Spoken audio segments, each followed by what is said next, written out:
What is going on, everyone? Badger here. Sure to like and sub, and let's get into this. Earlier in the day, I brought you that story of the Concord players who are big mad, melting, like actually melting down still about the not just the commercial success of Rivals, but how word of mouth is very good. Something that word of mouth is what they're blaming all the failures on Concord, and that, like, it was our fault, we lied, and blah blah blah. That being said, the usual suspects are trying to downplay the success of Rivals. And in this case, it's going to be The Gamer, which might as well just put a Y in their name at this point. But first, we did see this story that Nexus Mods, of course, banned the Donald Trump Captain America. Apparently, they also took out one that had Biden too, even if there's a bunch of other mods that they allow Biden to be in. So, just goes to show you that already the modding has begun. So there's probably going to be support for this for quite some time. And this is, of course, the main rub, The Gamer, who, I mean, we just saw the creative designer for Starfield coming out and saying that players don't want 30-hour plus games. Yes, we do. We just want them to be quality. And now we've got The Gamer disparaging, of course, us and complaining that Marvel Rivals has too many playable characters. No such thing. No such thing. And so, of course, this article is by Jade King, and you can guess that that's a trans person. Marvel Rivals has too many heroes for its own good. And so here we go. King writes, the lack of role queue is one major omission and is already making effective team play an impossibility when playing with strangers. I mean, that right there, playing with randos. Unless you want to switch to a vanguard or strategist of your own accord to salvage an ailing match, you'll end up losing. People, and now you have to attack the players, of course, people will want to jump in and play as some of their favorite heroes without restrictions. Yes, how dare they want to do that? They don't care about playing them well or trying to learn what their abilities do or the role they fulfill. Oh, I see you've played an online game before. The goal is to look and feel as cool as you can in the shortest amount of time. Correct!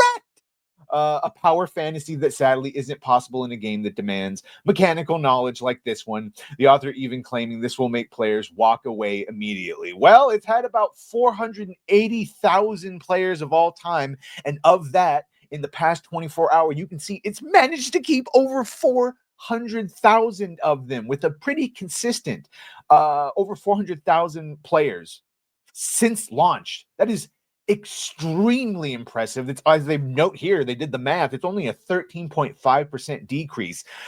Something that you normally see a far larger decrease. So yeah, clearly players are still playing the game, and they're doing it at a pretty consistent basis, not walking away immediately.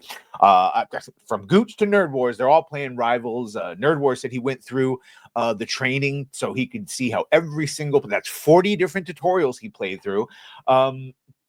And then we got dummies like King that continue here saying, in the lead up to its full launch, more additions were confirmed for the roster, making it hard to determine who I'd main and if I would even have enough time to learn all of their ins and outs before. What a glorious blessing you have to not be able to choose from a bevy of different characters. Well, how horrible that is. Turns out I didn't, and now the sheer act of playing Marvel Rivals is daunting because you a bitch. You a bitch. King also complaining that Marvel Rivals front-loaded Marvel's iconic characters, so the new character releases. Well, no, you mean they put their most popular characters up front? For Rivals, it feels like we already having to temper our expectations after NetEase jumped the gun on its. They still have plenty of characters they could release.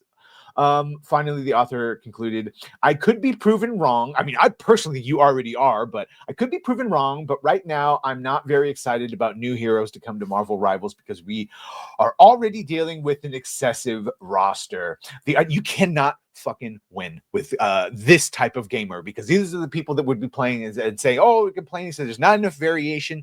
And so they launch with the roster of a game that has been out for years, right? Giving us a full complement of some of the most, if not almost all of the most popular characters. And he's complaining now. But as they say, it is missing plenty of characters that we all want to play here. Game is missing plenty of iconic here. Nightcrawler, Jean Grey, Cyclops, Jubilee, Gambit, Rogue, more. Perfect. All of those I'd want to play as. And villains we talked about. First, the big one was that them talking about how they don't want Red Skeleton because he's a Nazi. Sure. He's from Hydra, so.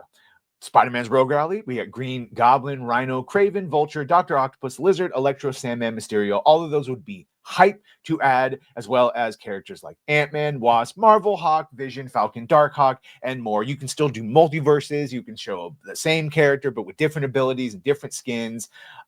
Yeah, as for the idea, of course, the specific teams, someone commented here saying, I think the game is meant to be creative with your team compositions. That's the whole point, that they don't have the role queue. They want you to kind of experiment and see what works. In other words, get good. Get good. He shares his theory that the best team compositions are 2 Vanguard, 2 Duelists, and 2 Strategists, but he also states, could that change in the future? Possibly. Could you win a game without that team composition? Absolutely. In fact, some people are having more success with different. So that's the point. The reason there's not a straight up line or queue of which characters and how many is because first they want you to play the characters you want to be able to play as, the game you paid for.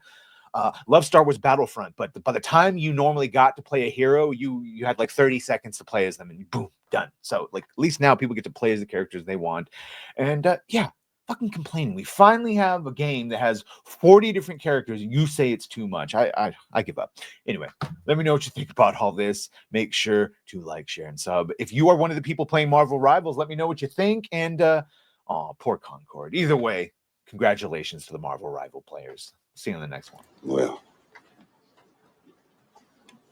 bye.